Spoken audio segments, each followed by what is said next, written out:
Very good morning. Welcome to the first edition. నేను miss Vivarba. ఈరోజు మనతో పాటు జూమ్ లైవ్లో అందుబాటులో ఉన్నారు పొలిటికల్ అనలిస్ట్ బండారు రామ్మోహన్ రావు గారు. Very good morning Rammohan Rao గారు. రామ్మోహన్ రావు గారు, ఈనాడు వార్తాపత్రిక తీసుకున్నాం ఈరోజు మనం. ఈనాడు వార్తాపత్రిక మొదటి ముఖ్యాంశం చూసుకున్నట్లయితే విజయహస్తం, జూబ్లీహిల్స్ ఉప ఎన్నికల్లో కాంగ్రెస్దే పట్టం, 24,729 ఓట్ల ఆధిక్యంతో నవీన్ యాదవ్ గెలుపొందడం జరిగింది నిన్న.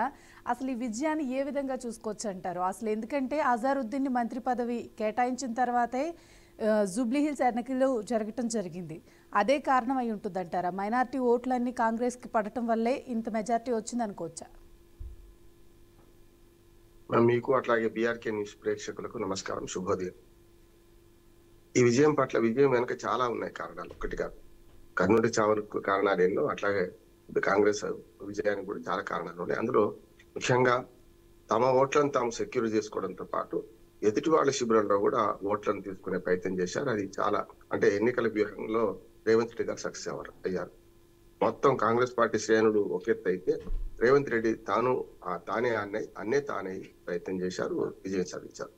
నేను మొదటి చెప్తున్నాను, ఇక్కడ కుల సమీకరణలు ఉన్నాయి, మత సమీకరణలు ఉన్నాయి, దాంతో పాటు మనకు సంక్షేమ పథకాలు వీటి మీద ఉన్నాయి, 2 ఏళ్ల పాలనకు రెఫరెండం అని ఉన్నది, లిట్మస్ టెస్ట్ అన్నాం, రాష్ట్ర రాజకీయాలను మార్చే ఎన్నిక అన్నాం. ఇవన్నీ కూడా ఒక ఛాలెంజ్ తీసుకున్నారు. ఇటుపక్క అటుపక్క హోరాహోరి పోరాడారు. యాక్చువల్ గా బీజేపీ మధ్యాహ్నం చేతులు ఎత్తేసింది, కానీ ఈ రెండు పార్టీలు కాంగ్రెస్ కానీ బీఆర్ఎస్ కానీ పెద్ద ఎత్తున హోరాహోరి పోరాడే, అంటే ఒక ఎన్నికల యుద్ధం అంటే యుద్ధం లాగానే పోరాడి, అంటే ప్రతి ఓటును కూడా వాళ్ళు తీసుకునే ప్రయత్నం చేశారు. ప్రతి ఓటును కూడా మన ఒక గెలుపుకు సోపానంగా భావించారు. కానీ ఇక్కడ మొత్తం నేను మత సమీకరణ చూస్తే 1,20,25,000 ఓట్లు ముస్లింలు ఉన్నాయి. డైరెక్ట్ గా నేనే ముస్లిం, మన కాంగ్రెస్ అంటే ముస్లిం అంటే కాంగ్రెస్ అనే మాట వాడి ముఖ్యమంత్రి వాళ్ళందరి మనసులను గెలుచుకున్నాడు. తర్వాత పోతే పోయిన హిందువులు ఓటు అనుకున్నాడు.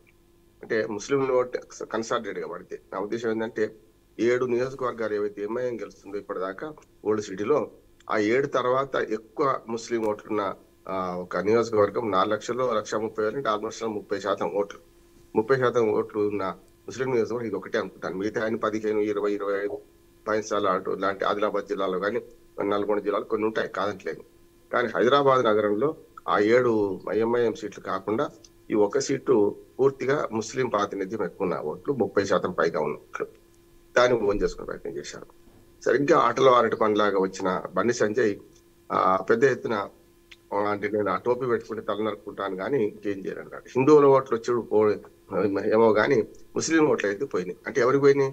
ఇటు కాకుండా అటు కాకుండా బీజేపీ బీఆర్ఎస్ ఒకటే అనే భావన వచ్చి ముస్లింలు ఏకమొత్తంగా, అంటే మొత్తం మనకు కాంగ్రెస్ కి వేసిన అనడు కానీ చాలా వరకు కాంగ్రెస్ కు మళ్ళీ, అంటే బీజేపీ వచ్చి ఆటలో ఆరటి పనిలాగా ఉండి కిషన్ రెడ్డి గారు ఎప్పుడో చేతులు ఎత్తేసిన ఎన్నికను మళ్ళీ ముందు తీసుకుపోదామని వచ్చిన బండి సంజయ్ వ్యాఖ్యల వల్ల కూడా కొంత ముస్లింల ఓట్లు పూర్తిగా కాంగ్రెస్ పోయినాయి. 2, 3 అధికారంలో ఉన్నది, సంక్షేమ పథకాన్ని అమలు చేస్తారు, ఇంకా 3 ఏళ్ళు ప్రభుత్వంలో ఉంటారు అనే కూడా అని. అట్లానే రేవంత్ రెడ్డి గారు తనదైన రీతిలో మతపరమైన ఓట్లు ఇటు తీసుకున్నారు. సంక్షేమ పథకాల రీత్యా చూసుకుంటే అటు పక్కన మళ్ళీ ఇస్తామని హామీ ఇచ్చారు. అన్నిటికంటే ముఖ్య మతం ఒకటి, కులం కూడా. యాదవుల ఓట్లన్నీ కూడా ఎన్ బ్లాక్ గా ఇటు పడ్డాయి. ముఖ్యంగా యాదవ అభ్యర్థి నిలబెట్టడం, దానిలో మళ్ళీ శ్రీశైలం యాదవ్ కొంచెం పలుకుబడి వాళ్ళ తండ్రిది నవీన్ యాదవ్ కూడా 2 సార్లు ఓడిపోయిందనే సానుభూతి కూడా, అంటే మాగంటి సునీతకు ఎలాంటి సానుభూతి ఉందో భర్త చనిపోయిందని, ఈయన కూడా మొదటిసారి ఏమో మజ్లిస్తో పోటీ చేసి 40,000 ఓట్లతోనే గెలిచారు. 2వ స్థానం గెలిచారు అంతకుముందు, అంటే గెలుపుకు దగ్గరగా ఉన్నారు. 30%, కేవలం 30% ఓట్లతోనే ఆనాడు మనకు మాగంటి గోపీనాథ్ గెలిచారు మొట్టమొదటిసారి. 2018 చూసుకుంటే 30% ఓట్లే తను గెలిచి 4. అట్లా తర్వాత 44%, ఎప్పుడు కూడా 50% ఓట్లు దాటలే ఎవరికి, మాగంటి గోపీనాథ్. అటువంటి 2వసారి ఇండిపెండెంట్ గా పోటీ చేసి 20,000 ఓట్లు సంపాదించుకున్నారు. మనకు అప్పుడు కూడా కాంగ్రెస్ అభ్యర్థి అజరుద్దీన్ బలమైన అభ్యర్థి, ఆయన కూడా 2వ స్థానం గెలిచి ఓడిపోతే 3వ స్థానంకు మనకు నవీన్ యాదవ్ గెలిచారు. అందుకని 2 స్థానాలు ఓడిపోయిన ఒక సానుభూతి కూడా ఈయనకున్నది. అంటే మతము కులము ఈ 2 బలికి వచ్చినాయి పార్టీకి. దాంతో పాటు కొన్ని వర్గాలను సేకరించడం, కొన్ని వర్గాలను ఆకట్టుకోవడంలో రేవంత్ రెడ్డి గారు సఫలమయ్యారు. ఉదాహరణకు ఎన్నికల సందర్భంలోనే ఈ సినిమా కార్మికులు వారి గురించి మాట్లాడుతూ పెద్ద సభ పెట్టి ఒకవేళ రేపు పొద్దున టికెట్ల రేటు పెంచితే అందులో నుంచి 20% డబ్బులను వీళ్ళకి ఈ కార్మిక సంక్షేమానికి కేటాయించాలి అని చెప్పడం, కార్మికుల సంక్షేమానికి 10 కోట్ల రూపాయలు మొదలే ఇస్తా అని చెప్పడం, ఇవన్నీ కూడా ఒక వర్గం 40,000 ఓట్ల దాకా ఉన్నాయి వాళ్ళవి. కనుక ఆ ఓట్లు కూడా సంపాదించిన ప్రయత్నం చేసి అందులో చాలా మందికి సక్సెస్ అయ్యారు కూడా అందులో. అట్లాగే ఎదుటివారి శిబిరంలో కూడా ఇప్పుడు ఎన్నికలు అన్నప్పుడు కులము మతం అన్ని పనిచేస్తాయి. అట్లాగే ఎదుటివారి శిబిరంలోని ఓట్లను కూడా గుంజుకునే ప్రయత్నం చేసిండు.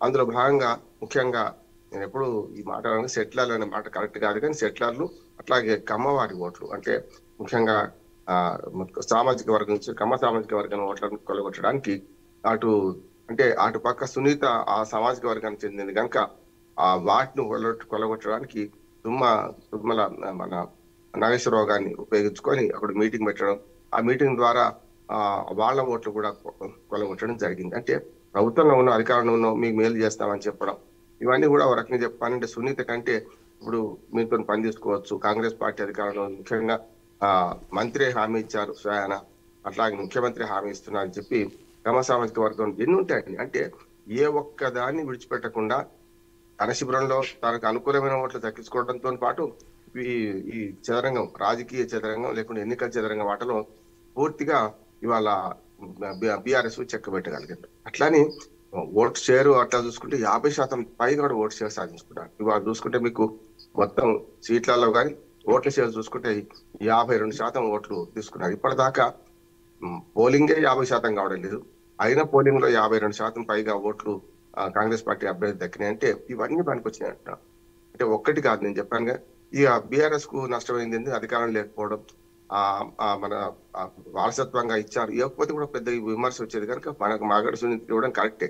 కానీ ఆమె పెద్ద రాజకీయ చాతుర్యం లేకపోవడం, రేపు పొద్దున ఆమె చేస్తుందో అప్రోచ్ కూడా అంటే ప్రజలు గమ్మతిగా ఏముంటదంటే అప్రోచ్ కూడా లేడీ కదా, అప్రోచ్ అవుతావా కదా, జెండర్ పరంగా కూడా కొన్ని ఓట్లు పోయినాయి పాపం ఆమె. అంటే ఇట్లా ఇవన్నీ చూసుకుంటే ఇంకా అహంకారం పోలేదు వీళ్ళకు, ఇంకా పాత అవినీతి ఛాయలు ఇవన్నీ కూడా ప్రజలను ఓడించినాయి. అన్నిటికంటే ఈ మొత్తం ఒకటెత్తి అయితే డబ్బు మద్యం పంపకం చాలా విచ్చలవిడిగా జరిగింది. అన్ని పార్టీలు మంచినాయి, నేను ఒక కాంగ్రెస్ పార్టీని ఆరోపిస్తున్నాను కానీ కాంగ్రెస్ పార్టీ ఎక్కువ మంచిది. 2వ స్థానంలో బీఆర్ఎస్ ఉంది, 3వ స్థానంలో ఓట్ షేర్లు ఎట్లా ఉందో 3వ స్థానంలో బీజేపీ ఉన్నది. బీజేపీ మొదటి నుంచి ఆర్డర్లో అరటిపండ్లాగా నిలబడతాం అనుకున్నాం, కానీ ఇవేందని మొదటి నుంచి చెప్తున్నాను, బీజేపీ ఎన్ని ఓట్లు తెలుసుకుంటుంది, బీజేపీ ఏం చేస్తుంది అనే దాన్ని బట్టే ఇటు పక్కన వీళ్ళ గెలుపు ఓటంలో ఆధారపడుతుంది అనుకున్నాం. అదే జరిగింది. కానీ ఎవ్వరు ఊహించని విధంగా కేవలం 3 నుంచి 6% ఓట్లు తేడా 5 అన్నారు కదా, చాలా తేడా ఉంది ఇద్దరి మధ్యన. ఆ ఓటు షేర్ మాత్రం 39%, సుమారు 40% ఓట్లు ఇటు పక్కన వస్తే 12% ఓట్ల తేడా వచ్చింది. అంటే ఏ సర్వే ఊహించని విధంగా ఈ తేడా వచ్చింది. ఏదైనా సరే ఎన్నికల్లో ప్రజాస్వామ్యం గెలిచింది, ప్రజలు గెలవాలి, కానీ ఆటగాళ్ళు మారుతున్నారు కానీ ఆట నియమాలు మారట్లేదు. ఇప్పుడు జరిగిందంటే ఇవాళ 52% ఓట్లతో గెలవడం వల్ల నిజంగా చెప్పాలంటే మొత్తం ఓట్లలో 100 ఉంటే 50 పోలేని, 50లో 25% అంటే 25% ఓట్లతో గెలుస్తున్నట్టు మొత్తం ఓట్లు చూసుకుంటే. కానీ పోలేని ఓట్లలో 52% అంటే మంచి విజయం, ఇంతకంటే గెలుపు ఊహించలేం. సుమారు 25,000 24,740 ఓట్లతో గెలిచారు. మనకు నవీన్ యాదవ్ అభినందిద్దాం, కాంగ్రెస్ పార్టీకి శుభాకాంక్షలు చెప్తాం. కానీ చివరికి ఒక మాట చెప్తాం, ఈ విజయాన్ని చూసుకొని గర్వంగా ఫీల్ అయ్యి, ఈ విజయాన్ని చూసుకొని మాకు అడ్డు అదుపులేదు అనుకోండి, వచ్చే 3 ఏళ్ళు మేము ఏం చేసినా చెల్తుందని కాంగ్రెస్ పార్టీ పోయింది అనుకోండి, రేపు పొద్దున స్థానిక ప్రభుత్వాలు ఎన్నికలు వస్తున్నాయి, అట్లాగే మనకు ఇంకో 3 ఏళ్లలో అసెంబ్లీ ఎన్నికలు వస్తాయి. ఎన్నికలు ముఖ్యం కాదు కానీ రేపటి ఎన్నికలు భంగపడే అవకాశం ఉంటుంది. గతంలో కేసీఆర్ గారు మొదటిసారి గెలిచినప్పుడు, 2వసారి గెలిచినప్పుడు తేడా వచ్చింది. 2వసారి గెలిచినప్పుడు ఏక దుర్మార్గంగా అంటే అవినీతి, అహంకారం, మేమేం చెప్తుంటారు తెలంగాణ ప్రజలు వాళ్ళకి దిక్కులేదు మేము తప్ప, మన బీఆర్ఎస్ తప్ప అనే మాట వచ్చి పార్టీ పేరు మార్చడంతో పాటు అహంకారంతో పోయిన వాళ్ళు, అవినీతి ఎట్లా ఉన్నాయి, దానివల్ల ఓడిపోయిన వాళ్ళు ప్రజలు బుద్ధి చెప్పింది. ఇప్పుడు కూడా ఈ విజయాన్ని చేసుకొని ఈ మొత్తం వచ్చే 3 ఏళ్ళు బుల్డోజ్ చేసుకుంటూ పోతాం, ప్రతిపక్షాలు ఏమన్నా సరే పట్టించుకోం, లేకపోతే ప్రజలు ఏమనుకున్నా సరే మేము చేసే పని మేము చేస్తాం అని పోయింది అనుకోండి, కష్టం అవుతుంది. కనుక ఈ విజయాన్ని ఒక కిరీటంగా భావించాలి, ముళ్ళ కిరీటంగా భావించాలి. ఈ విజయాన్ని చాలా అనుకోవతో మనం బాధ్యత తీసుకోవాలి, బాధ్యత అనుకోవాలి. అందుకనే ఎంత ఎదిగితే అంత ఒదిగి ఉన్నట్టు ఈ ఒక్క ఎన్నికతో పూర్తి కాదు. కేటీఆర్ అన్నారు అతి త్వరలో 10 మంది ఎమ్మెల్యేలు అనర్హత వేయడం ఇస్తారు, ఒకటి ఎన్నుకోవడం కాదు, 10 ఎన్నికలు వస్తే ఎన్నికలు అప్పుడు చూసుకుందాం అనే మాట మాట్లాడారు. సరే అప్పటి సంగతి అప్పుడు, ఏ ఎన్నిక ఇంకో ఎన్నిక ప్రత్యామ్నాయం కాదు కనుక ఈ ఎన్నిక ప్రత్యేకం. ఈ ఎన్నికలో మొత్తం మీద ఎన్ని జరిగినా కూడా నవీన్ యాదవ్ గారు గెలిచారు. ఈ విజయాన్ని మనం పాజిటివ్ గా స్వీకరించాలి. అట్లాగే ప్రతిపక్షం కూడా 40% ఓట్లు సాధించింది. పోయినసారి కంటే ఒక 2% ఎక్కువనే సాధించింది. ఇది 37.5% పోయినసారి ఉంటే 2023 ఎన్నికలు ఒక ఉప ఎన్నికల్లో 40% ఓట్లు సాధించి గట్టిగా నిలబడేది. ఇక బీజేపీ స్వయంకృత అపరాధం హైదరాబాద్ కి ఏమీ చేయకపోవడం వల్ల మేము చేస్తామని డబుల్ ఇంజన్ సర్కార్ వచ్చేదాకా ఏం చేయమని మాట రావడం. ఆనాడు కేసీఆర్ ప్రభుత్వం రెండు సార్లు ఉన్నా ఇప్పుడు మూడోసారి ఇప్పుడు కాంగ్రెస్ ప్రభుత్వం వస్తే కూడా ఈ 12 ఏళ్లుగా రాష్ట్రానికి ప్రత్యేకించి ఏమీ చేయలేదు అనే భావన మాత్రం ప్రజలలో ఉంది. దానివల్ల బీజేపీ ఓడిపోయింది. ఒకటి అభివృద్ధికి మేము సహకరిస్తలేరు, వాళ్ళు తెలంగాణకి ఏం చేస్తలేరు. దాంతో పాటు వాళ్ళు మతాన్ని మాత్రం చీలుస్తున్నారు తప్ప ఈ మిగతా సమీకరణలు పట్టించుకోవడం లేదు, అభివృద్ధి గురించి మాట్లాడడం లేదు. 12 ఏళ్ళుగా మోడీ ముఖ్యమంత్రి ప్రధానమంత్రి ఉన్నారు, 2 సార్లు కేంద్ర మంత్రి కిషన్ రెడ్డి గారు ఉన్నారు.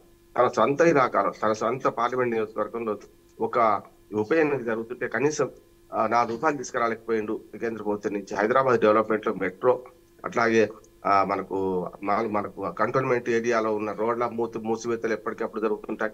ఇట్లాంటి చిన్న చిన్న వాటిని పరిష్కరించలేకపోయారు. విభజన హామీల పట్ల కూడా సరైన శ్రద్ధ వహించలేదు అని అభివృద్ధి విషయంలో బీజేపీ చేయాల్సినంత చేయలేదు. ఏదో ఫ్లూగా మనకు ఏదైతే జాతీయ రహదారులు అవన్నీ కూడా తెలంగాణ, హైదరాబాద్, తెలంగాణ దక్షిణ భారతదేశానికి gate way of south India లాగా ఉంది కనుక తప్పనిసరి కొన్ని రైళ్లు వచ్చినా ఏవచ్చినా ఇక్కడి నుంచి పోతాయి. ఒక రైల్వే స్టేషన్ అభివృద్ధి కాదు కదా, ప్రజల సర్వతోముఖ అభివృద్ధికి అన్ని రకాలుగా కేంద్రం ఇవ్వాల్సినంత మద్దతు పరిస్థితి లేదని అసంతృప్తి మాత్రం ప్రజల్లో ఉంది. అదే బయటపడ్డది. అందుకనే పోయిన డిపాజిట్ కూడా దక్కించుకోలేకపోయింది. చాలా పార్టీలు ఛాలెంజ్ చేసింది, డిపాజిట్ దక్కితే ఎక్కువ మీకు అని అన్నారు. అదే జరిగింది. మొత్తం మీద అన్ని పార్టీలకు ఓ రకం కళ్ళు తెరిచినట్టే లెక్క, గెలిచిన పార్టీకి ఓడిన పార్టీ కూడా. ఇప్పుడు ప్రజల తీర్పు చారిత్రాత్మకమైంది. ప్రజలు గెలిచారు, ప్రజలు గెలిపించారు మమ్మల్ని అని ఒక దాంతో ఉంటే మంచిది అంటున్నాను. ఈ విజయాన్ని పాజిటివ్ గా స్వీకరించి వచ్చే 3 ఏళ్లు ఒక బాధ్యతగా పరిపాలిస్తే రేవంత్ రెడ్డి ప్రభుత్వం సక్సెస్ అవుతుందని నేను అనుకుంటున్నాను. ఎస్ రామ్మోహన్ రావు గారు, ఎన్డీఏ కూటమి ప్రపంచనాన్ని సృష్టించిందని చెప్పుకోవచ్చు. ఎందుకంటే అసలు నితీష్కే పట్టం కట్టారు బీహార్ ప్రజలు. ఎన్డీఏ కూటమి 202 స్థానాలను సంపాదించింది. ఈ ముఖ్యాంశాన్ని ఏ విధంగా చూసుకోవచ్చు అంటారు? ఇది కూడా నేను ప్రజా విజయం అంటున్నాను. సరిగ్గా బీహార్ జూబ్లీహిల్స్ ఎన్నిక ఒక రకంగా చెప్పు, జూబ్లీహిల్స్ లో ఎట్లా మన దేశవ్యాప్తంగా ఉన్న ఓటర్లు అక్కడ ఎట్లా ఉన్నారో ఇక్కడ కూడా రకరకాల కుల మత సమీకరణలు అన్నీ ఉన్నాయి. అట్లాగే అగ్రవర్ణాల సమీకరణ కూడా ఉన్నది. అందుకని ఏమంటా అంటే ఇక్కడ సేమ్ బీహార్ మొత్తం రాష్ట్ర రాజకీయాలు చూస్తుంటే 2000 సంవత్సరం నుంచి ఒక మారింది. 2005 నుంచి 10, 10 నుంచి 15, 15 నుంచి 20, 20 నుంచి 25. 2005లో నితీష్ కుమార్ ఎన్నికైన కన్నా ముందు కాంగ్రెస్ ప్రభుత్వం ఉన్నప్పుడు ఊరికి జంగిల్ రాజు అంటే గుండారాజు, జంగిల్ రాజు, ఎవరికి ఏం చేస్తున్నో తెలియదు, మనకు ప్రైవేట్ సేనలు చాలా దుర్మార్గంగా ఉండేది. ఒక నితీష్ కుమార్ మొదటిసారి వచ్చినప్పుడు కొంతవరకు అది మెరుగైంది. జంగిల్ రాజు నుంచి డెమోక్రటిక్ రాజు అని నేను ఒకప్పుడు వ్యాసం రాశాను 2005లోనే. అంటే ఈ డెమోక్రటిక్ రాజు కొనసాగుతుందని ఆశించినాం. అప్పటికి వీళ్ళంతా ఈ బీజేపీ అప్పటికి పెద్ద పుంజుకోలే అక్కడ.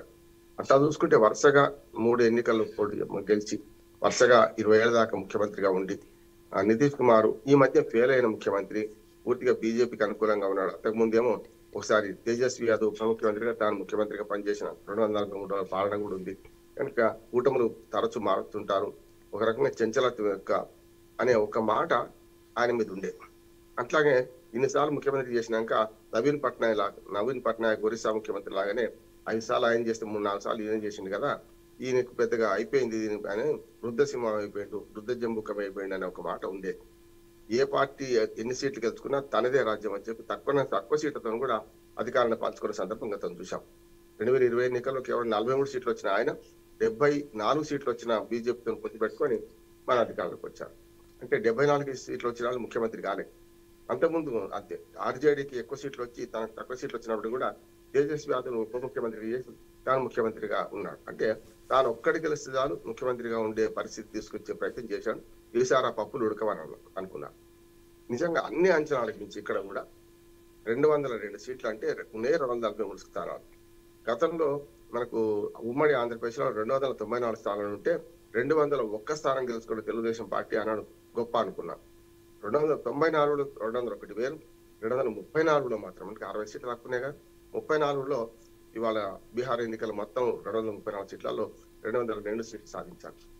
అనుకున్నట్టే బీజేపీ ప్రధాన పార్టీగా సింగిల్ మెజార్టీ పార్టీగా 85 స్థానాలు, అది 88 స్థానాలతో అయింది. అట్లాగే 85 స్థానాలతోని ఇటు పక్కన మరి ఆర్జేడీ అంతగా పుంజుకుంటుంది, మన జేడీయూ అంతగా పుంజుకుంటుందని మనం అనుకోవాలి. అంటే జనతాదళ్ యునైటెడ్ అది నితీష్ కుమార్ పార్టీ గతంలో ఎప్పుడు కూడా 50 సీట్ల లోపలికి గెలిచింది. ఇప్పటిదాకా మనకు 4-5 సీట్లు చూసుకుంటే. అటువంటి పార్టీ వాళ్ళ 85 సీట్లకు ఎగబాకిందంటే చాలా గ్రేట్ అంటున్నాడు. అంటే ఒక రకంగా చెప్పాలని నేను మొదటి నుంచి అంటున్నాను, బీజేపీకి గుదిబండ ఎవరన్నా ఉంటే నితీష్ కుమారే అనుకున్నాను. కానీ అది ప్రజలు తిరస్కరించారు. ఆఖరికి ఎల్జేపీ మనకు రామ్ విలాస్ పాస్వాన్ కొడుకు మన చిరాగ్ పాస్వాన్ పెట్టిన పార్టీ అది కూడా ఈ కూటమిలో ఉంది. వాళ్ళు కూడా ఆ ఎక్కువ సీట్లు సాధించడం చాలా అంటే గమ్మత్తుగా ఏంటంటే మొత్తం కూటమిలో చూసుకుంటే 4 పార్టీలు చాలా పెద్ద ఎత్తున సీట్లు సాధించినాయి. చూస్తే భాజపా 89 సీట్ల, 88 అన్నాను, 89, జేడీయూ 85, అంటే అది కరెక్ట్ చెప్పాను. అట్లాగే ఎల్జేపీ నేను చెప్పిన మన చిరాగ్ పాస్వాన్ పార్టీ అది ఎల్జేపీ 19 స్థానాలు గెలుచుకున్నది. గతంలో కాంగ్రెస్ పార్టీ 70 స్థానాలు పోటీ చేసి 19 గెలుచుకున్నది. కానీ ఇప్పుడు ఎల్జేపీ అట్లా సరిగ్గా అదే సంఖ్య వచ్చింది ఇటు పక్కన. ఇప్పుడు 89, 85 అంటే బీజేపీ, మనకు జేడీయూ, మన ఎల్జేపీ 3 కలిస్తేనే పూర్తిగా స్థానాలు దక్కినాయి వాటికి. ఆ రకంగా చూసుకుంటే కూటమి పక్కన మహాగఠబంధన్ పూర్తిగా ఫెయిల్ అయింది చూస్తున్నాం మనం. అంటే ఎప్పుడు కూడా ఎరగని మెజార్టీ ఇప్పటిదాకా అత్యవసరి 122 దాటడానికి మ్యాజిక్ ఫిగర్ అంటే 243, 122 దాటాలి ఏది ప్రభుత్వం రావాలంటే. అటువంటిది ఇప్పటిదాకా మొన్నదాకా ఉన్న ప్రభుత్వం 125 సీట్లతోనే ఉంది. అంటే ఎప్పుడు కూలిపోతుందో తెలియదు. ఇప్పుడు ఒక పార్టీ ఇందులో నుంచి అందకపోతే అయిపోతుండే. దానికి అప్పుడు ఏంటంటే మిగతా బీజేపీ, ఆర్జేడీ తప్ప మిగతా పార్టీలకు అంత పెద్దగా లేవు కనుక వాళ్ళు అటు పోయినా అటు ప్రభుత్వం ఏర్పడే పరిస్థితి లేకుండే కనుక మన ఆర్జేడీ ప్రభుత్వం ఏర్పాటు చేయలేకపోయింది. కనుక ఇప్పుడు అట్లా లేదు. అంటే ప్రజలు ఏం చేశారు, వన్ సైడ్ ఇచ్చేశారు, సమస్య లేదు. దీనికి సరే మన కాంగ్రెస్ పార్టీ మహాగఠబంధన్ కూడా తనదైన రీతిలో విమర్శలు చేస్తుంది. మొత్తం ఎన్నికల కమిషన్ గెలిచింది, బీజేపీ అది గెలిచింది, జేడీయూ కాదు అని మాట అంటున్నారు. అది తప్పు అంటున్నారు. నా ఉద్దేశం ప్రజల తీర్పును అవమానించలేదు. ఇక్కడ కాంగ్రెస్ గెలిచినా అక్కడ వాళ్ళు గెలిచినా అది తప్పు అంటున్నారు. ప్రజల తీర్పును అవమానించొద్దు. నేను చెప్పి ఎన్నికల్లో అక్రమాలన్నీ జరిగినాయి. అంతేందుకు మీరు ఎన్నికల్లో తాయిలాడు ప్రకటించింది, అడ్డగోలు తాయిలాడు ఇచ్చేసింది కూడా మన బీజేపీ, అట్లాగే ఎన్డీఏ కూటమి ప్రభుత్వం. ఇప్పుడు దాకున్న ప్రభుత్వం ఏదైతుందో నితీష్ కుమార్ ముఖ్యమంత్రి అప్పుడు ఇప్పుడు. అందుకని వాళ్ళు ఏం చేశారు, 75 లక్షల మందికి 10,000 చొప్పున ఎలక్షన్ కోడ్ అమల్లోకి రాకముందు కొద్ది రోజుల ముందే ఇచ్చేశారు. ఎన్నికలు లంచం అంటున్నాను స్పష్టంగా. అట్లాగే చాలా హామీలు ఇచ్చారు, మేము అధికారంలో ఉన్నాం చేయగలుగుతాం, వాళ్ళు అధికారంలో లేరు, వాళ్ళు వస్తే కదా ఇచ్చేది అని అన్నారు. సరిగ్గా దానికి ప్రతిగా ఇటు పక్క కూడా స్పాయిలర్ పార్టీస్ కొన్ని ఉంటాయి. స్పాయిలర్ పార్టీలలో మొట్టమొదటిది మజ్లిస్, మొట్టమొదటి జనసురాజ్ పార్టీ. అటుపక్క అంటే మనకు మహాగఠబంధన్ స్పాయిల్ చేసిన పార్టీ చూసుకుంటే మనకు జనసురాజ్ పార్టీ. ఆయన మంచి కోచే కానీ మంచి ఆటగాడు కాదు, ఇప్పుడు కూడా మంచి ఆటగాడు కాదు ఆయన. అంటే ఆటగాడు కాలేడు కూడా, ఆట ఆడిస్తాడు, రాజకీయ ఆట ఆడిస్తాడు, భావోద్రేకంగా మారుస్తారు, అట్లా ఉన్నది. అట్లా చాలా మంది మోడీతో సహాయాన్ని గెలిపించినా అని అంటాడు ఆయన, కానీ ఆయన గెలవకపోయాడు. అంటే శకుని చెప్పే బలి కుర్తిలో పడ్డట్టు ఒక్క సీటు కూడా గెలవదని నేను మొదటి ఛాలెంజ్ చేస్తున్నాను. ఒక్క సీటు కూడా గెలవలే. పోటీ చేశారు, చాలా సీట్లు పోటీ చేశారు, ఆయనే స్వయంగా పోటీ చేయలేదు. ఎప్పుడు కూడా తాను స్వయంగా బయటలో దిగకుండా అందరికి నీతులు చెప్పి అందరిని బదిలో దిచ్చిన పార్టీకి 50 వస్తే 40 వస్తే అంటే లాభం లేదు. నువ్వే భయపడ్డావు అది ఎన్నికలకు, నీకే సీట్ లేదు కదా, నువ్వు వీళ్ళని గెలిపిస్తావా అనే మాట అయింది. అదే జరిగింది, నేను అన్నమాట నిజమైంది ఒకటి. రెండోది ఏంటంటే ఎంఐఎం కూడా ఎందుకు అంటున్నానంటే, ఎంఐఎం పోటీ చేసిన సీట్లలో చాలా తక్కువ ఓట్లతో 5 సీట్లు తెచ్చుకుని మొదటి చెప్తున్నాం. స్కాటిల్డ్ అయిన ఓట్లు అంటే ఓట్లన్నీ చీలిపోయి ఎక్కువ ఓట్లు వచ్చినప్పుడు కూడా తక్కువ సీట్లు గెలవచ్చు, ఎక్కువ శాతం ఓట్లు వచ్చినప్పుడు కూడా తక్కువ సీట్లు గెలవచ్చు, అలాగే తక్కువ శాతం వచ్చినప్పుడు ఎక్కువ సీట్లు గెలవచ్చు. అంటే 1.84 ఎంపీలకు వచ్చింది, 85 ఎంఐఎం, కానీ 5 సీట్లు గెలుచుకుంది. సరిగ్గా పోయిన బీహార్ అసెంబ్లీ ఎన్నికల్లో 5 సీట్లు అట్లా గెలుచుకుంది, ఇప్పుడు 5 సీట్లు అట్లాగే ఉంది, మారకపోవచ్చు. అంటే ముస్లిం ప్రాబల్య ప్రాంతాల్లో ఈ 5 సీట్లలో పూర్తిగా 5 కాదు, వాళ్ళు పోటీ చేసిన 19 చాలా చేశారు, కానీ వాళ్ళు గెలుపు 5 గెలిచారు. కానీ ఆ సీట్లలో కూడా ముస్లిం ఓట్లను వీళ్ళు గెలుచుకున్నారు కదా. చాలా వరకు మహాగఠబంధన్ అంటే ఆర్జేడీ, కాంగ్రెస్, ఇతర పక్షాలున్న ఈ మహాగఠబంధన్ లో లుకలుకలు ఉండే, ఒక పార్టీకి సంబంధం లేదు. ఇండియా కూటమిలో ఉండే మిగతా పార్టీలు ఎవరు మద్దతు చేయలేదు. మమతా బెనర్జీ కానీ, ఆమ్ ఆద్మీ పార్టీ కానీ, కేజ్రీవాల్ కానీ వీళ్ళందరూ వేరుగా చేసిండ్రు, అది కూడా నష్టమైంది. మహాగఠబంధన్ లో పేరు మహాగఠబంధన్, ఆ మహా చీలిక బంధంగా మిగిలిపోయింది.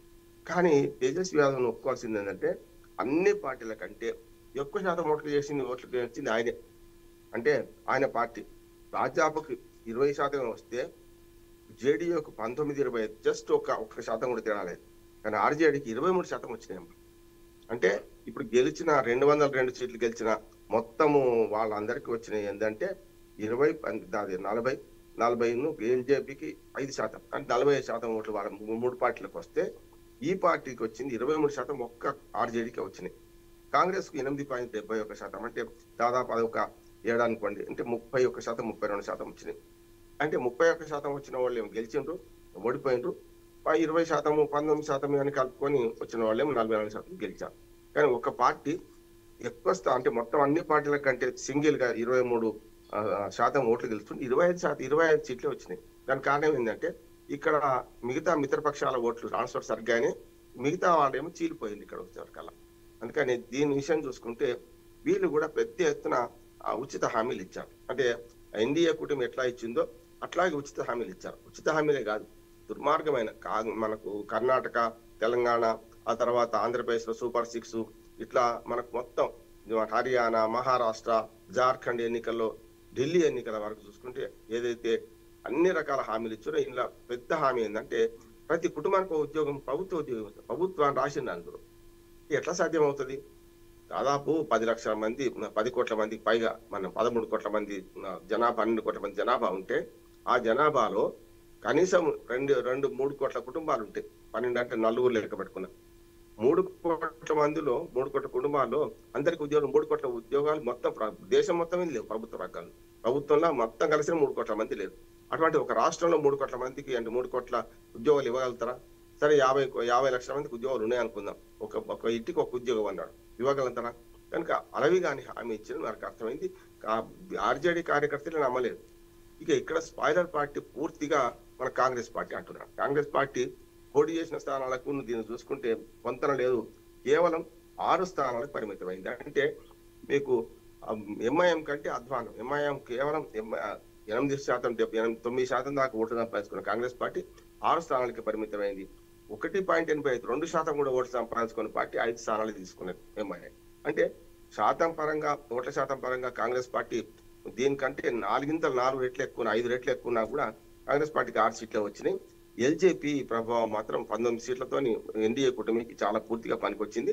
ఇవన్నీ చూస్తే మనకు అర్థమవుతుంది ఏంటంటే జంగిల్ రాజా లేకుంటే మీకు మనకు సంక్షేమ రాజ్యమా అనే ఒక మాట వచ్చినప్పుడు ఈ ప్రభుత్వం కొనసాగాలని కూడా. ఈసారి నితీష్ కుమారే స్వయంగా ఓడిపోతారని, నితీష్ కుమార్ పార్టీ చాలా అధ్వానంగా 43 సీట్లకు 50కి పరిమితం అయిందని, నేనైతే 50కి పరిమితం అయింది అనుకున్నా. ఎల్జీపీ మన జేడీయూ నితీష్ కుమార్ పార్టీ ఇటు పక్కన కనీసం 70-80 వస్తాయి అనుకున్నా. ఇట్లా రాలేదు. అందరి అంచనాల నుంచి 167 నుంచి ఏ పోల్స్ అవి అంచనా వేయలే. చాలా హైప్ క్రియేట్ చేస్తున్నారు వీళ్ళంతా. 140 కట్టిట్టుగా ఉండొచ్చు నేను కూడా అనుకున్నాను. మనకు అందుకని ప్రజలు అంతిమ నిర్ణేతలు, నిర్మాతలు కనుక ప్రజలే పూర్తిగా ప్రజాస్వామ్యం రక్షిస్తున్నారు కనుక వాళ్ళ నిర్ణయాన్ని మనం తప్పట్టాల్సిన అవసరం లేదు. వాళ్ళు ఈసారి పూర్తిగా ప్రభుత్వానికి, బీజేపీ, మన జేడీయూ కూటమి, జేడీయూ ఎల్జేపీ కూటమికి పూర్తిగా అధికారం ఇచ్చారు. అన్ని పార్టీలకు, 3 పార్టీలకు వాళ్ళకి ఇచ్చిన, వాళ్ళు సీట్లు పోటీ చేసినంత దానిలో సరైన విధంగా వాళ్ళకు ప్రాతినిధ్యం కూడా ఇచ్చారు. దీన్ని అర్థం చేసుకోవాల్సింది బాధ ఏంటంటే ప్రతిపక్షాలు ఓటు చోరీ అని, మొన్న దాకా ఈ ఈవీఎంలు మీద వేయడం అది అయిపోయింది. తర్వాత ఓటు చోరీ అని 65 లక్షల ఓట్లు పోయినాయి అని. అంటే కొంతవరకు మనకు అర్థమవుతుంది ఏంటంటే ఇప్పుడు చచ్చిపోయిన వాళ్ళ ఓట్లు, ఊళ్ళో లేని వాళ్ళ ఓట్లు, 3-4 చోట్ల వాళ్ళు ఉన్న ఓట్లు తీసేస్తే ఇప్పుడు మహాగఠబంధన్ బండారం బయటపడ్డది అంటున్నాం మనం. అందుకని ఈ ఓటు తీసేయడం కరెక్టా కాదా అంటే మొత్తం మీద దేశవ్యాప్తంగా కూడా జూబ్లీహిల్స్ ఎన్నికల్లో కూడా ఏదైతే జరిగింది 4 లక్షల ఓట్లు ఉంటే 1 లక్ష ఓట్లు లేనలేరు అక్కడ 2-3 చోట్ల ఉన్న వాళ్ళు, చచ్చిపోయిన వాళ్ళు. అందుకని దేశవ్యాప్తంగా ఈ ఇంటెన్సివ్ రివిజన్ ఏదైతే ఉందో, ఓటర్ రివిజన్ ఉందో, అది ఓటర్ లిస్టుల జాబితా సవరణ ఉందో తప్పనిసరి అవసరం నేను అనుకుంటున్నాను. వీళ్ళు గెలుస్తారా వాళ్ళు గెలుస్తారా కాదు, కానీ చివరికి ఒక మాట చెప్పి ముగిస్తాను. మనం ఆటగాళ్ళు గెలుస్తున్నారు, ఆట నియమాలు మారలేదు. ఏదే దొంగాట ఆడుకుంటున్నాం. సంక్షేమ పథకాలపై మీద అడ్డగోలు పైసలు, డబ్బులు పంచడం, అట్లానే మద్యము, సారా పంచడం, ఎన్నికల వ్యవస్థలో ఈ లోపాలు ఉన్నంతసేపు ఇందులో మంచి జరగదు. అంటే గెలుస్తుంటారు, ఓడుతుంటారు, ఆటగాళ్ళు మారుతుంటారు. ఆట నియమాలు మారాలి, రూల్స్ ఆఫ్ ది గేమ్ మారాలి. అప్పుడు మాత్రమే నిజమైన ప్రజాస్వామ్యం గెలుస్తుంది. అప్పుడు ప్రజలు గెలవాలి. ఇప్పుడు ఎన్నికల్లో ప్రజలే గెలవాలి, కానీ పార్టీలు గెలుస్తున్నాయి, ఆటగాళ్ళు గెలుస్తున్నారు. ప్రజలు గెలిచేది ఎప్పుడు అని మనం ప్రశ్నించాల్సిన అవసరం ఉంది. ఎస్ రామ్మోహన్ రావు గారు, ఇంకొక ముఖ్యాంశం చూసుకున్నట్లయితే టీటీడీ పరకామణి కేసు ఫిర్యాదుదారు సతీష్ కుమార్ అనుమానాస్పద స్థితిలో మృతి చెందారు. రైల్వే ట్రాక్ పక్కన ఉండడం జరిగింది. ఒక బాడీని పరిశీలించినట్లయితే తల వెనక భాగంలో రాడ్ తీసుకుని కొట్టడం కూడా జరిగింది. అంటే ఇది పోలీసులు ఇది హత్య లేకపోతే చనిపోయారా అనే కోణంలో దర్యాప్తు కూడా కొనసాగించారు. అసలు ఈ హత్య అయితే గనక దీని వెనకాల ఉన్న అంతరార్థం ఏమై ఉంటుంది? ఈ పరకామణి ఛేదించడం అవ్వకూడదు అని చేశారంటారు ఎవరైనా? దీని మీద మీ అభిప్రాయం ఏంటి? ఖచ్చితంగా తిరుమల తిరుపతి దేవస్థానంలో చాలా అక్రమాలు జరుగుతుంది. పూజల విషయం నుంచి మొదలుకొని ఈ డబ్బు అవినీతి ప్రతి చిన్న విషయంలో కూడా, లడ్డూల విషయంలో చూసినాం కల్తీ ఈ సంగతి ఇంకా నడుస్తూనే ఉంది. పరకామణి చోరీ గురించి డబ్బులు కడితే ఎవడైనా క్షమించి వదిలిపెడతారా? ఎక్కడైనా చూస్తామని. అందుకని ఇదంతా సరే, మనం మీడియా మన ఈ కేసును ఛేదించడం కంటే పోలీసులు ఛేదించడమే కరెక్ట్. పోలీసులు ఎంక్వైరీ చేస్తున్నారు, దాన్ని నేను వ్యాఖ్య చేస్తున్నాను. న్యాయవాదిగా ఎంక్వైరీ జరుగుతున్నప్పుడు వ్యాఖ్య చేయాల్సుకునే అవసరం కూడా లేదనుకుంటాను. కానీ మొత్తం ఎపిసోడ్ గమనిస్తే తిరుమల తిరుపతిలో ఏదో జరుగుతుంది. దాల్మే కుచ్ కాలా హై జరుగుతున్నది అన్ని రకాలుగా. కనుక పరకామణి కేసు హైకోర్టు హెచ్చరించేదాకా, హైకోర్టు వాళ్ళు మందలించేదాకా ఇది మళ్ళీ ఎంక్వైరీకి రాలే కదా. ఇంకా ఇవన్నీ రకరకాల గోశాల గురించి కానీ, ఆ విష్ణు విగ్రహం మనకు రోడ్డు మీద పడేయడం అనే దాని మీద కానీ, అసలు ఏ ఆరోపణలు చెప్పండి. ప్రతిదీ తిరుమల తిరుపతి చుట్టూ తిరుగుతున్నాయి, దేవుడి చుట్టూ తిరుగుతున్నాయి. భక్తుల మనోభావాలు దెబ్బతీస్తున్నారు. ఇది ఎంక్వైరీ జరగాల్సిందే. జరిగిన తర్వాత ఈ హత్య కారణం ఎవరు, హత్యనా లేకపోతే రైల్వే ట్రాక్ పక్కన పడేసినట్టే కొట్టి చంపేసినట్టే లెక్క కదా. రైలు కింద పడ్డం వేరు, ఇది వేరు. నెత్తి మీద దెబ్బ ఉందంటే కానీ దాన్ని ఎంక్వైరీ చేస్తారు, వాళ్ళు తెలుస్తారు. నా ఉద్దేశం ఏంటంటే ఈ మొత్తం ప్రక్షాళన చేయాలంటున్నారు. అంటే టీటీడీ బోర్డుని ప్రక్షాళన చేయాలి. దాంతో పాటు ఇప్పుడు పనిచేస్తున్న వాళ్ళలో 150% పైగా తిష్ట వేసుకొని, అంటే 20-30 సంవత్సరాల నుంచి పనిచేస్తున్న వాళ్ళు, రిటైర్ అయ్యాక అక్కడే ఉన్న వాళ్ళు ఉన్నారు. వాళ్ళందరినీ కూడా ప్రక్షాళన చేయాల్సిన అవసరం ఉంది. ఎక్కడ అవినీతి ఉన్నా కూడా అరికట్టాల్సిన అవసరం ఉంది. ఈ 3-4 కేసులు, ఈ కల్తీ కేసు కావచ్చు, ఇప్పుడు ఇది తిరుమల మన ఇది ఏమంటారు దాన్ని పరకామణి డబ్బుల దోపిడీ కేసు కానీ, ఇటువంటివన్నీ కూడా పూర్తి స్థాయిలో ఎంక్వైరీ జరగాలి. నా ఉద్దేశం అంటే ఈడీ ఎంటర్ అయితే బాగుంటుంది అనుకుంటున్నాను అయితే. ఎందుకంటే మనీ ఇన్వాల్వ్ అయింది కనుక ఈడీ ఎంటర్ కావడం, ముఖ్యంగా నెయ్యి కేసులో అయితే ఇప్పటికే రిపోర్ట్స్ వస్తున్నాయి. దాంతో పాటు మళ్ళీ మొన్న కూడా మన ఏఆర్ డైరీకి కానీ కొన్నిటికి అసలు మన పాల సేకరణ లేదు, పాల కేంద్రాలే లేవు. అటువంటిప్పుడు ఎక్కడి నుంచి వాళ్ళు నెయ్యి తెస్తున్నారు అంటే పూర్తిగా కల్తీ నెయ్యి, రసాయనాలు కలిపి కూడా నెయ్యి తయారు చేసి చేస్తున్నారు అంటున్నారు. ఇప్పుడు జరుగుతుంది, అప్పుడు జరుగుతుంది, సమస్య లేదు. ఏ ప్రభుత్వంలో కూడా అవినీతి ఆగడం లేదు. కనుక పూర్తి స్థాయిలో విచారణ జరిపించి దోషులను శిక్షించాల్సిన అవసరం అయితే ఉంది. ఎస్ రామ్మోహన్ రావు గారు, ఇంకొక ముఖ్యాంశం చూసుకున్నట్లయితే పెట్టుబడుల ధమాకా. తొలి రోజు 8,26,668 కోట్ల ఎంఓయూలపై సంతకాలు. ముందు రోజుతో కలిపి 11,91,972 కోట్లకు ఎంఓయూలు, 13,32,445 లక్షల మంది యువతకు ఉద్యోగ అవకాశాలు, ముఖ్యమంత్రి చంద్రబాబు సమక్షంలో 41 ఒప్పందాలు. ఈ ముఖ్యాంశాన్ని ఏ విధంగా చూసుకోవచ్చంటారు రామ్మోహన్ రావు గారు? విశాఖపట్నంలో ఇప్పుడు ఈ ఎన్నికల గొడవలో మనం ఏం పట్టించుకోలే కానీ ఒక అభివృద్ధి ప్రక్రియ ప్రారంభమైంది. అంటే నిజంగా చెప్పాలంటే నిన్న కాక రేపు ఎల్లుండి నుంచి మొదలైతే దీనికి వార్తకు వేరే ప్రాధాన్యత వచ్చేది. అయినా సరే సరైన ప్రాధాన్యత ఇచ్చారు. ఏమంటున్నానంటే ఎప్పుడు కూడా నిరంతర ప్రక్రియ, అభివృద్ధి అని నిరంతర ప్రక్రియ, పార్టీలతో సంబంధం లేకుండా రాష్ట్ర ప్రభుత్వాలు ఏదైనా సరే ఏ పార్టీ అని ఉండేయండి, అభివృద్ధి నిరంతర ప్రక్రియ కొనసాగాలి. ఎప్పుడు కూడా గత ప్రభుత్వం ఏం చేయలేదని వీళ్ళు, ఈ ప్రభుత్వం ఏం చేయలేదని వచ్చే పార్టీ అనుకునే బదులు మేమేం చేస్తున్నాం, ఈ 3 ఏళ్ళు అధికారంలో ఉంటాం, ఇంకా 4 ఏళ్ళు అధికారంలో ఉంటాం, ఇంకా ఏం చేయాలి, ఏం చేస్తున్నాం అని పట్టించుకుంటే ఇట్లాంటి ఫలితాలు వస్తాయి. గతంలో ఒక ప్రణాళిక లేకుండా కేవలం డిపిటీల ద్వారా టక్కున కొట్టడం, డబ్బులు కొట్టడం, సంక్షేమ పథకాలకు వాళ్ళకి చేరిన అయిపోయిందని. దానికి కాదు కదా ప్రభుత్వాలు ఉన్నది. మొత్తం ఆదాయాన్ని మన కుటుంబ సభ్యులకు పంచినట్టే మొత్తం రాష్ట్రం ప్రజలందరికీ కూడా వాళ్ళ వాటా వాళ్ళకి ఇచ్చేస్తే అయిపోద్ది అంటే లాభం లేదు కదా. దానికి ఎందుకు మరి ప్రభుత్వాలు మౌలిక వసతులు కల్పించాలి, విద్య ఆరోగ్యాలు చూడాలి, సామాజిక అవసరాలు చూడాలి, కమ్యూనికేషన్ ట్రాన్స్పోర్ట్ చూడాలి, వ్యవసాయ రంగాన్ని బాగుపరచాలి, దానికి సరిగ్గా ధీటుగా పరిశ్రమ రంగాన్ని అభివృద్ధి పరచాలి, సేవా రంగంలో ఉన్న వాళ్ళకు కూడా ఉద్యోగాలు కల్పించాలి. ఇది కదా ప్రభుత్వం చేస్తున్న పని. ఇదంతా విడిచిపెట్టి వీళ్ళు చేస్తున్న పని ప్రజల ధన మాన ప్రాణ రక్షణ చేయడం మొదటి విధి. అసలు రాజ్యం విధే ప్రజల ధన మాన ప్రాణ రక్షణ చేయడం. తర్వాత నేను చెప్పిన అన్ని అశోకుడు చెట్లు నాటించను, బావులు దవ్వించను, సత్రములు కట్టించను, రోడ్లు వేయించను ఎందుకు చెప్పుకుంటున్నాం మనం అంటే ఈ నేను చెప్పిన 3 రాజ్యం అవతరణ సిద్ధాంతం ఏం చెప్తుంది, రాజ్యానికి ఉన్న ప్రధాన బాధ్యతలు ప్రజల ధన మాన ప్రాణ రక్షణ. దాని తర్వాతనే ఇవన్నీ నేను చెప్పిన ఇవన్నీ అశోకుడు చేసిండే కనుక ఈ వాటికి కూడా అశోకుడి పేరు చెప్పుకుంటున్నాం, అశోక్ మహారాజ్ పేరు. ఇప్పుడు కూడా నేను రైట్ ఏమంటున్నానంటే రామ్మోహన్ రావు ఈ గారు. ప్రభుత్వం ఈ రకంగా మన పారిశ్రామిక రంగంలో అభివృద్ధి సాధించబోతుంది. సరే ఇప్పుడు చెప్పినవన్నీ దానికి రుజువు కావాలంటే 1 ఏళ్ళు పడుతుంది, 2-3 ఏళ్ళు పడుతుంది. ఇప్పుడు ఆ ఇల్లు అలికాడు, పండుగ చేసుకునే సమయం వస్తుంది, అప్పటిదాకా వేచి చూద్దాం. Right, thank you Rammohan Rao గారు. మంచిదమ్మా. ఇది వాల్ట్ the first edition. Keep watching BRK news Telugu సత్తా.